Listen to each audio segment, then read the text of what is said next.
This title is narrated with virtual voice, computer-generated narration for audiobooks. Normism by Max West. Preface. I saw Norm Macdonald perform stand-up at least a half-dozen times over the years, far more than I've ever seen any other stand-up comedian. And any time he came through my area, I made it a point to get tickets. Given his lifelong battle with cancer, aka the battle cancer, it now makes sense why, when I last saw him in 2018, a year in which he spent a marathon 44 weeks on the road, Macdonald ended the show by uncharacteristically telling the audience, in a most genuine and heartfelt way, how much he loved us all, and how much he loved doing what he does, making us laugh. There was an awkward moment of silence in the room after he said this. Nobody, myself included, was expecting him to say anything like this. In that brief window of time before the audience eventually began clapping, I felt an urge to respond, and came so very close to yelling, "We love you, Norm." An urge I'd never felt before in any social context, but my instilled sense of decorum prevented me from doing so. I regret that. None of us in the audience had any idea he was suffering from cancer. And yet that moment, for reasons I'll never fully understand, but which I'll never forget, resonated with me profoundly, and shook me to the core. I had tickets to see him in the fall of 2021, for a show that was to take place a short time after he passed. A couple of weeks later, when I received my refund for the tickets, I shed some tears yet again over his passing, and began writing this manuscript. This project began with my wanting to read everything written about Norm, to go down the YouTube rabbit holes that so many talk about, and watch his myriad of appearances on various shows, and to understand why this man's death affected me as deeply as it has. As part of this goal, I sought to deconstruct what made Norm Norm. In the process of my research, I found sides of him I was not expecting. He was a child prodigy who carefully crafted a dumb guy persona.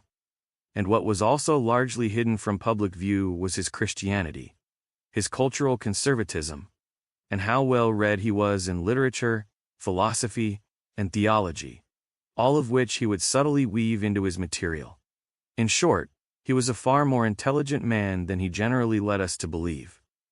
A substantial portion of this book is extended quotations from Macdonald himself, touching upon subjects ranging from the nature of comedy, to culture and politics, to religion and death. Some I have transcribed from his stand-up routines and from radio and video interviews he did over the years, while others are from various print and online interviews and profiles he participated in. While I do provide interpretation and analysis throughout the book, in some places I felt it was better for me to get out of the way and let Norm do the speaking.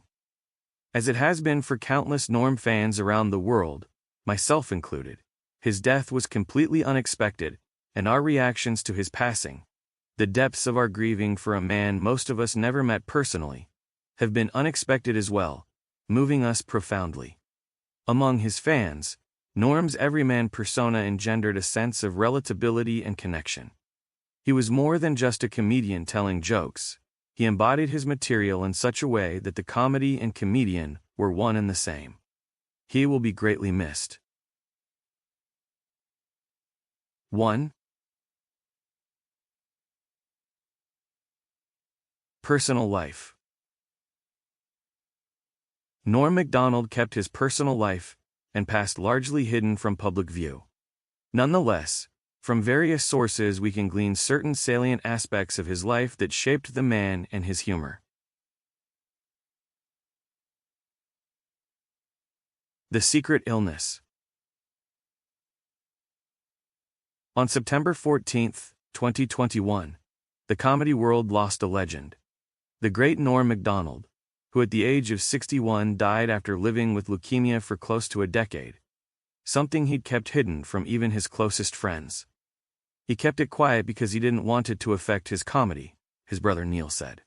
He didn't want it to affect the way he was perceived. He wanted to carry on. He took great pains to conceal it from everybody but family.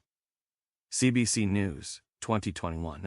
During an interview promoting his anti-confessional, semi-fictional memoir, based on a true... Para seguir escuchando este audiolibro gratuitamente, haz clic en el enlace de la descripción y podrás escucharlo completo sin coste gracias a la prueba de 30 días de Audible.